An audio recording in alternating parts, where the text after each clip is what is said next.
Good morning students, how are you all? I hope you all are doing good. आप सभी अच्छे होंगे, अपनी स्टडीज़ कर रहे होंगे, अच्छे से अपनी पढ़ाई कर रहे होंगे और उम्मीद करती हूँ कि आपको मेरी वीडियोस अच्छी लग रही होंगी, आप पसंद कर रहे होंगे और आपके लिए यूज़फुल होंगी। अगर आपको मेरी वीडियोस अच्छी लग रही हैं तो आप प्लीज़ लाइक कीजिएगा और कमेंट बॉक्स में अपना कमेंट ज़रूर दीजिएगा। वो मेरे लिए जो है एक मोटिवेशन का काम करेगा और मैं आगे आपके लिए जो है और अच्छी अच्छी वीडियोस लेकर आऊँगी जो आपके लिए यूज़फुल हो। सो स्टूडेंट्स, हम जो है लर्निंग थ्योरीज कर रहे थे। कल जो हमने वीडियो बनाई थी वो हमने थॉर्नडाइक के ट्रायल एंड एरर थ्योरी पर बनाई थी। उस पर जो है हमने अच्छे से कल डिस्कस कर लिया था कि जो है थॉर्नडाइक की ट्रायल एंड एरर थ्योरी क्या है। उन्होंने क्या कहा कि हम जो है किसी भी काम को बार बार करते हैं, उसमें बार बार किसी भी जब हम काम की शुरुआत करते हैं तो उस शुरुआत में क्या होता है, बहुत गलतियां होती हैं। लेकिन हम जितनी ज़्यादा किसी काम की प्रैक्टिस करते रहते हैं, जितनी ज़्यादा एक्सरसाइज हम उस पर करते हैं, जितना ज़्यादा काम हम अपने उस पर्टिकुलर एरिया पर करते हैं तो हमारी गलतियां जो है धीरे धीरे करके एलिमिनेट हो जाती हैं। तो ये हमने थॉर्नडाइक थ्योरी में पढ़ी थी, ट्रायल एंड एरर थ्योरी में पढ़ी थी। उसको जो है SR थ्योरी भी कहा गया था। उसमें क्या था कि स्टिमुलस और रिस्पॉन्स थे। पहले स्टिमुलस था, उसके बाद रिस्पॉन्स था। अब हम बात करेंगे हमारी operant conditioning theory by Skinner.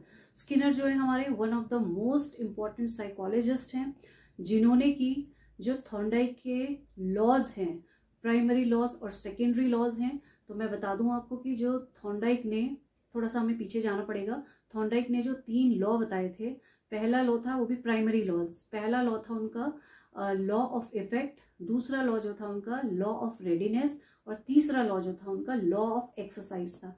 हम जो है लिखते इस सीरियल में है, लेकिन जो है हम पहला लॉ जो है हम लॉ ऑफ एक्सरसाइज को मानते हैं। तो उस हिसाब से अगर हम देखें तो जो हमारे साइकोलॉजिस्ट स्किनर हैं, उन्होंने थॉर्नडाइक के लॉ ऑफ इफेक्ट को ही आगे बढ़ाया है और उसी पर जो है आगे काम किया है। अब लॉ ऑफ इफेक्ट सबसे पहले हम समझेंगे। लॉ ऑफ इफेक्ट में थॉर्नडाइक ने क्या कहा था कि जिस काम को करके हमें संतुष्टि मिलती है, जिस काम को करके जिस काम का हम पर प्रभाव पड़ता है या जिस काम में हमें फायदा हो रहा है, तो हम उस काम को कंटिन्यू करेंगे जिससे हम प्रभावित हो रहे हैं। जैसे कि हमने कोई बिजनेस किया या हमने कोई बिजनेस करना चाहते हैं, तो उस काम में मुझे फायदा हुआ तो मैं उसको कंटिन्यू करूंगी या करूंगा, है ना। उससे मैं प्रभावित हो रही हूँ, उससे मैं सेटिस्फाई हो रही हूँ कि मेरी अच्छी इनकम हो रही है, तो मैं उस काम को कंटिन्यू करूंगी। लेकिन अगर मैं संतुष्ट नहीं हूँ कि जो मैं अपना पैसा लगा रही हूँ बिजनेस में, मुझे वो भी वापस नहीं मिल रहा है, मुझे नुकसान हो रहा है, तो मैं उस काम को करना बंद कर दूंगी। तो ये जो है उनके अकॉर्डिंग हमारा लॉ ऑफ इफेक्ट था कि जिस काम से हम प्रभावित होते हैं, जिस काम का प्रभाव हमारे ऊपर पड़ता है, उसको हम करते रहते हैं और अगर नहीं प्रभाव पड़ता या हम संतुष्ट नहीं होते उस काम से, तो हम उस काम को करना बंद कर देते हैं। तो स्किनर ने जो है इसी लॉ को जो है आगे बढ़ाते हुए कहा कि जो है हम कोई भी काम करते हैं तो हमें एक रीइंफोर्समेंट की, एक मोटिवेशन की बहुत ही आवश्यकता होती है। रीइंफोर्समेंट और पनिशमेंट, जो ये 2 शब्द यहाँ पर लिखे हुए आपको दिख रहे हैं, ये थॉर्नडाइक ने ही यूज किए थे, बट इनको भी जो है, जो हमारे स्किनर है, मनोवैज्ञानिक हैं, साइकोलॉजिस्ट हैं, इन्होंने जो है इन दोनों शब्द जो है इनकी थ्योरी का आधार है। इन्हीं आधार पर ये जो 2 शब्द हैं, कंसेप्ट, टर्म्स, आप कुछ भी इनको कह सकते हो, इन्हीं पर जो है स्किनर की थ्योरी आधारित है। हमारी जो स्किनर की थ्योरी है, इसको हम क्रिया प्रसूत सिद्धांत हिंदी में कहते हैं और हम इसको इंस्ट्रूमेंटल कंडीशनिंग थ्योरी भी कह सकते हैं। अब हम सबसे पहले, क्योंकि इन 2 शब्दों पर बेस्ड है स्किनर की थ्योरी, तो सबसे पहले हम इन 2 शब्दों को ही समझेंगे कि जो है इन शब्दों का अर्थ क्या होता है। सबसे पहले उन्होंने पहला शब्द है रीइंफोर्समेंट। अब रीइंफोर्समेंट क्या होता है कि जैसे कि आप लोगों ने अभी इंटर्नशिप की थी, 2nd सेमेस्टर के बच्चों ने अभी इंटर्नशिप हाल ही में की थी, तो आपको एक रीइंफोर्समेंट स्किल सिखाई गई थी क्लास में। उसमें क्या है कि बच्चे जैसे जैसे रिस्पॉन्स कर रहे हैं, जैसे जैसे प्रतिक्रियाएं दे रहे हैं, जैसे वो आंसर्स दे रहे हैं, तो आप उनको उस हिसाब से रीइंफोर्समेंट दे रहे हो। जैसे कि किसी ने बहुत अच्छा आंसर बताया कि भारत की राजधानी क्या है, तो उन्होंने सही बताया, आपने कहा वेरी गुड, शाबाश, बहुत अच्छे, बहुत बढ़िया, एक्सीलेंट, गुड, वेरी गुड। तो ये सारी चीजें क्या है कि रीइंफोर्स कर रही है। बच्चा क्या है, इन सब चीजों को सुन के बहुत खुश हो रहा है। अब आगे क्या वो कोशिश करेगा कि आज मुझे गुड मिला, कल को मुझे वेरी गुड मिले, आज मैंने अच्छा काम किया, आज मैंने डिक्टेशन की, आज मेरे 10 में से 9 शब्द जो है वर्ड सही थे, तो कल को जो है मैं 10 में से 10 लेकर आऊंगा, उसको एक रीइंफोर्स मिला ना कि मैम ने मुझे गुड बोला। तो एक रीइंफोर्समेंट जो है, ये शब्द दिखने में छोटा है लेकिन जो है इसकी पावर बहुत है। बच्चे जो है मोटिवेट होते हैं, बच्चे क्या कोई भी इंसान मोटिवेट होता है और वो आगे जो है उस क्रिया को दोहराना चाहता है और दुगनी मेहनत करके और ज्यादा मेहनत करके उसको रिपीट करना चाहता है। तो इसको हम कहते हैं कि रीइंफोर्समेंट, मतलब अच्छे बिहेवियर को बार बार रिपीट करना, लगातार करते रहना, है ना। और पनिशमेंट क्या है, उसका ऑपोजिट है कि कोई बैड बिहेवियर है, हमें उसको रोकना है, हमें उस बैड बिहेवियर को रोकना है। तो उसके लिए जो है हमें पनिश करना पड़ेगा बच्चे को, ताकि जो है उसका बैड बिहेवियर रुक जाए और वो अच्छा बिहेवियर, और फिर हम उनको रीइंफोर्स करें तो वो बच्चा जो है अपने ट्रैक पर वापस आ जाए। अब रीइंफोर्समेंट जो है, स्किनर ने रीइंफोर्समेंट के जो है 2 टाइप्स बताए हैं। पहला टाइप है आपका पॉजिटिव रीइंफोर्समेंट। पॉजिटिव रीइंफोर्समेंट पे क्या है कि बच्चे ने अच्छा काम किया, है ना। आपने बच्चे को कहा कि आप अगर क्लास में फर्स्ट आते हो, या आप जो है स्पोर्ट्स में फर्स्ट आते हो, या किसी भी पर्टिकुलर काम में आप अगर बहुत अच्छा रिस्पॉन्स करते हो तो आपको एक अच्छा रिवॉर्ड मिलेगा। और वो रिवॉर्ड क्या होता है, वो बच्चे के मन चाहा होता है। कि जैसे हमें बच्चों को कुछ काम करवाना है तो आप बोलते हैं अच्छा बताओ आप ये बहुत अच्छा काम करना, आपको मैं ये दूंगा। तो बच्चा चाहता है कि अगर मैं ऐसा करूंगा तो आप मुझे ये दोगे। तो बच्चा जो है अपनी डिमांड में कुछ भी मांग सकता है, वो एक साइकिल मांग सकता है, एक लैपटॉप मांग सकता है, एक मोबाइल मांग सकता है। तो यहाँ पर क्या है, पॉजिटिव रीइंफोर्समेंट में जो है मन चाहा रिवॉर्ड बच्चे को चाहिए होता है, ठीक है। डिजायर्ड, वो डिजायर कर रहा है कि मुझे ये चीज मिले, ठीक है। अब जो है उसने क्लास में फर्स्ट आ गया, वो उसके पेरेंट्स ने उसको एक लैपटॉप कह सकते हो, साइकिल कह सकते हो, या मोबाइल फोन लेकर दे दिया। चलो आजकल सबसे ज्यादा डिमांड मोबाइल की है तो हम मोबाइल को लेके चलेंगे। उसको मोबाइल दे दिया, बच्चा खुश हो गया, तो इसको हम कहेंगे पॉजिटिव रीइंफोर्समेंट। अब हम आते हैं नेगेटिव रीइंफोर्समेंट में। क्या है, जो बच्चा नहीं चाहता, रीइंफोर्समेंट बच्चा नहीं चाहता, बच्चे को मोबाइल मिल गया, अच्छा खासा वो पढ़ रहा था, अब उसने जो है पहले वो 2 घंटे पढ़ने के लिए बैठता था, अब उसने 1 घंटा कर दिया, धीरे धीरे उसने अपना टाइम कम कर दिया। अब पेरेंट्स को लगने लगा कि इसका जो है पढ़ाई में रिस्पॉन्स गिरता जा रहा है, ये पढ़ाई जो है सही से नहीं कर रहा है। तो उन्होंने जो है उससे लैपटॉप वापस ले लिया। बच्चा ये नहीं चाहता था। तो इस वाले की विशेषता क्या है कि ये वाला रीइंफोर्समेंट बच्चा नहीं चाहता, लेकिन पेरेंट्स को देना पड़ेगा। क्यों, उसको सही ट्रैक पर लाने के लिए। अब उससे क्या कहा गया, पहले आप अपनी पढ़ाई करो, पहले आप अपने अच्छे मार्क्स लाओ, पहले आप ये चीज कंप्लीट करो, उसके बाद जो है ये चीज आपको वापस मिलेगी। तो क्या है, इसमें थोड़े टाइम के लिए उस रिवॉर्ड को वापस ले लिया जाता है और फिर पर्टिकुलर काम कंप्लीट होने के बाद उसको वापस दे दिया जाता है। तो इसको हम कहते हैं नेगेटिव रीइंफोर्समेंट। अब हम आते हैं पनिशमेंट की तरफ। पनिशमेंट क्या है कि अभी जैसे हमने कहा कि किसी का बैड बिहेवियर है, उसको रोकने के लिए हम किसी को भी पनिश करते हैं। अब इसमें क्या है, सेम अगर हम मोबाइल वाला ही केस ले लें तो बच्चे को क्या है, बच्चा अच्छा काम कर रहा है, लेकिन यहाँ पर भी क्या है, ये दोनों रिवॉर्ड बच्चा नहीं लेना चाहता। बच्चा होमवर्क करके नहीं ला रहा है डेली, बच्चा जो है काम करके नहीं ला रहा है, आप उसको डिक्टेशन दे रहे हो, सारे वर्ड्स उसके गलत है, वो पढ़ाई नहीं कर पा रहा है या नहीं कर रहा है, उसका बिहेवियर अच्छा नहीं है। तो आप क्या करेंगे, आप उसको एक्स्ट्रा क्लासेस उसकी लगाएंगे, एक्स्ट्रा होमवर्क उसको देंगे, एक्स्ट्रा प्रोजेक्ट उसको देंगे, या आप स्कूल के बाद उसको 2-3 घंटे रोकेंगे, या आप उसको स्लैप कर सकते हो। तो ये सारी चीजें क्या हैं, ये सारी पनिशमेंट में आती हैं जो कि बच्चा नहीं चाहता। ये ऐसे वाली चीजें हैं जो कि बच्चा नहीं चाहता। तो यहाँ पर जो है पॉजिटिव पनिशमेंट इस तरीके की दी जाती है कि बच्चा जो है ट्रैक पर उसे इस तरीके से वापस लाया जाए, उसके बैड बिहेवियर को रोकने के लिए हमें उसे पनिश करना जरूरी है। Next is negative punishment. अब ये जो नेगेटिव पनिशमेंट होती है, ये लॉन्ग टर्म वाली पनिशमेंट आप इसको कह सकते हो कि बच्चा पढ़ाई नहीं कर रहा है, पूरे साल जो है उसने अच्छे से मोबाइल खेला है और लास्ट में जाके वो फेल हो गया। उसका रिस्पॉन्स क्या, उसका रिजल्ट जो है बहुत ही बेकार रहा है, स्कूल से जो है कंप्लेंट्स आई हैं, उसके रिमार्क्स बिल्कुल भी अच्छे नहीं थे। तो पेरेंट्स ने क्या किया, अब जो है मोबाइल उनसे ले लिया। अब आप जो है जब तक आप पूरी क्लास अच्छे से नहीं करोगे, अच्छे रिमार्क्स नहीं लेके आओगे, अच्छे मार्क्स नहीं लेके आओगे, अच्छे से पढ़ाई नहीं करोगे, जब तक आप अपने वापस ट्रैक पे नहीं आ जाते, तब तक जो है आपको मोबाइल नहीं दिया जाएगा for a long time. So this is called negative punishment. इसको हम कहते हैं नेगेटिव पनिशमेंट आती है, राइट। तो अब ये चीजें क्या है, ये आपको अच्छे से समझ में आ गया, रीइंफोर्समेंट हो गया और आपका पनिशमेंट हो गया। अब ये हमने इसीलिए इसको अच्छे से समझा क्योंकि स्किनर की जो ऑपरेंट थ्योरी है, ये दोनों टर्म्स ही जो है पूरी थ्योरी का आधार है। वो ये बताना चाहते हैं कि किसी भी काम को करने के लिए जो है, अच्छे काम को करने के लिए, उसी को प्रॉपर बनाए रखने के लिए, अच्छे बिहेवियर को बनाए रखने के लिए, उसमें इम्प्रूवमेंट के लिए जो है रीइंफोर्समेंट देना बहुत ज़रूरी है। पनिशमेंट को हालांकि उन्होंने बहुत इंपॉर्टेंट नहीं बताया है, उन्होंने जो मेन फोकस अपना रखा है वो रीइंफोर्समेंट पर ही रखा है, राइट। चलिए अब हम आते हैं कि स्किनर का जो है हमारा एक्सपेरिमेंट क्या था।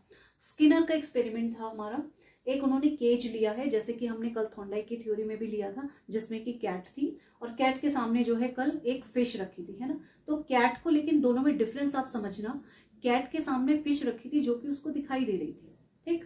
तो पहले क्या है, उसके सामने उन्होंने स्टिमुलस को रख दिया था। अब यहाँ पर क्या है, स्किनर के केस में उन्होंने केज तो यहाँ पर रख दिया, यहाँ पर एक चूहा है, चूहे पर एक्सपेरिमेंट किया है। अगर कभी आपके एग्जाम में क्वेश्चन आता है कि स्किनर ने जो है किस जानवर पर प्रयोग किया था, तो कबूतर भी है। कबूतर भी ऐसा एक जानवर है जिन पर, कबूतर और चूहे दोनों पर जो है स्किनर ने जो है प्रयोग किया था।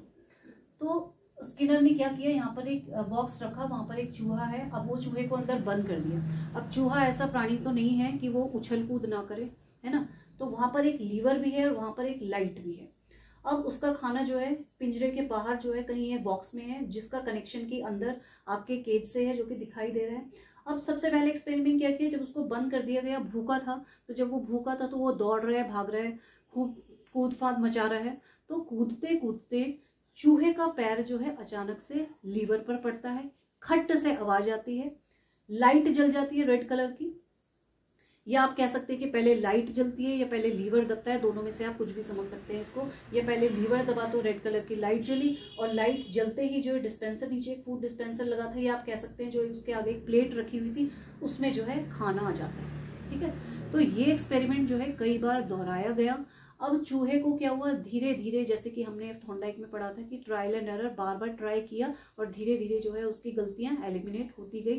तो यहाँ पर क्या है, बार बार रिपीट करने से जो है चूहे को जो है पता चल गया कि मुझे इस लीवर के ऊपर पैर रखना है। पैर रखने से जो है तुरंत एक खट की आवाज आती है, लाइट जलती है, और उसके बाद जो है मेरी प्लेट में खाना आ जाता है और चूहा जो है अपनी भूख मिटा लेता है और उसको जो है खाना मिल जाता है।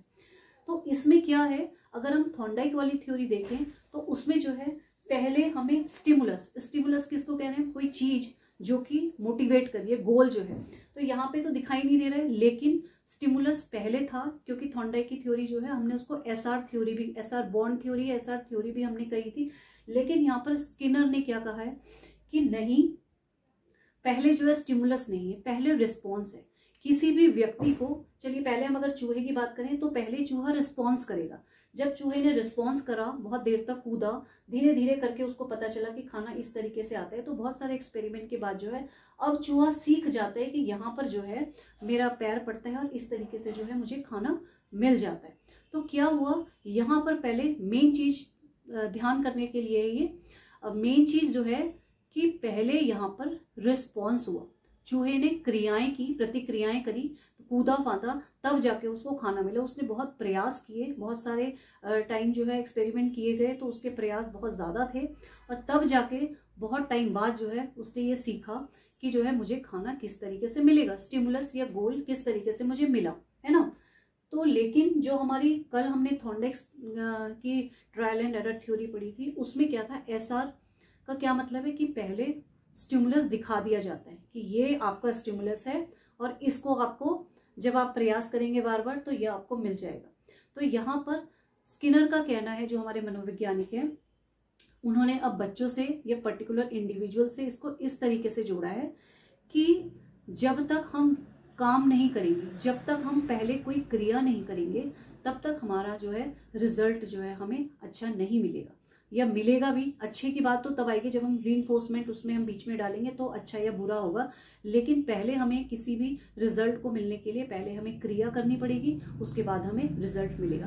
हमें खाना कब मिलेगा, जब हम पहले मेहनत करेंगे, पहले कोई काम करेंगे, जब पैसे कमाएंगे, फिर हमें खाना खाने को मिलेगा। जैसे कि चूहे को मिला, उसने बहुत कूद फाद मचाई, बहुत सारे अटेम्प्ट किए, तब जाके बड़ी मुश्किल से जो है उसको खाना मिला, है ना। इसी तरीके से हम दूसरा एग्जाम्पल लें कि पहले आप लोग स्टडीज करने वाले बच्चे हो सारे, है ना, तो आप लोग पहले पढ़ोगे, उसके बाद आपको जॉब मिलेगी। ये नहीं है कि पहले आपको जॉब मिलेगी उसके बाद आप पढ़ाई करोगे।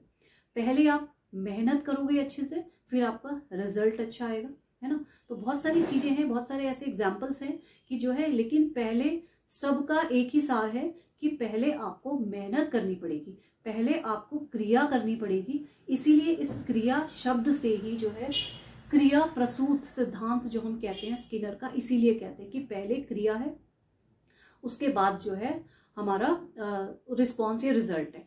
जो यहाँ पर ये जो चूहा है, जो ये हमारा एक्टिव है, एक्टिव मतलब ये क्रिया कर रहा है पहले, और जो हमारा वहां था बिल्ली जो थी वो पैसिव थी, वो जो है क्रिया नहीं कर रही थी। तो हम वो वहां पर पैसिव थे, लेकिन यहाँ पर हमारा लर्नर जो है एक्टिव है, उधर हमारा पैसिव था। तो इसीलिए जो है यही रीजन भी है इसका कि हमारा जो यहाँ पे लर्नर है वो एक्टिव है और वो पहले क्रिया कर रहा है। तो इसीलिए इस सिद्धांत का नाम क्रिया प्रसूत सिद्धांत भी रखा गया था। तो ये हमारा एक्सपेरिमेंट था और ये दोनों में डिफरेंस था कि एसआर और आरएस भी नहीं है, आप एसआर कह सकते हो कि थॉर्नडाइक का था, लेकिन उन्होंने उसका खंडन करते हुए कहा कि नहीं, पहले रिस्पॉन्स ही होगा, पहले क्रियाएं होंगी, उसके बाद ही जो है आपको रिजल्ट मिलता है। जैसे कि हमने 2-3 चीजें, आप रीइंफोर्समेंट की बात करें तो रीइंफोर्समेंट के लिए उन्होंने कहा reinforcement is very important in learning. Learning के लिए अगर हम देखें कि बच्चों को अगर हम सिखाना हो तो हमें बच्चों को रीइंफोर्समेंट देना बहुत ज़रूरी है। बच्चा अच्छा कर रहा है तो हम उसको और अच्छे करने के लिए रीइंफोर्स करेंगे, मोटिवेट करेंगे, तभी जो है बच्चा आगे जाएगा। छोटी छोटी चीज़ों के लिए भी बच्चों को मोटिवेशन देना बहुत ज़रूरी है। जब तक बच्चों को मोटिवेशन नहीं दिया जाएगा, बच्चे जो है, अगर बच्चा पढ़ रहा है, आप उसको कुछ नहीं कह रहे हो, आप उसको कुछ अच्छा नहीं बोल रहे हो, तो उसको लगता है कि क्या फ़ायदा पढ़ के, मैं नहीं पढ़ता हूँ तो भी कुछ नहीं कहा जाता, अगर मैं अच्छा पढ़ रहा हूँ तो भी कुछ नहीं कहा जा रहा है, तो कोई तो कुछ कह ही नहीं रहा, ना कोई तारीफ कर रहा है, ना मुझे कोई मोटिवेशन दे रहा है, ना मुझे कोई रिवॉर्ड दे रहा है। तो इससे क्या है, बच्चा डिमोरलाइज हो जाता है, उसको नहीं समझ में आता कि ना पढ़ने में, मेहनत करने में और ना मेहनत करने में क्या फ़र्क है। तो इन दोनों में फ़र्क तभी नज़र आता है कि जब आप बच्चे को हमेशा मोटिवेट करें।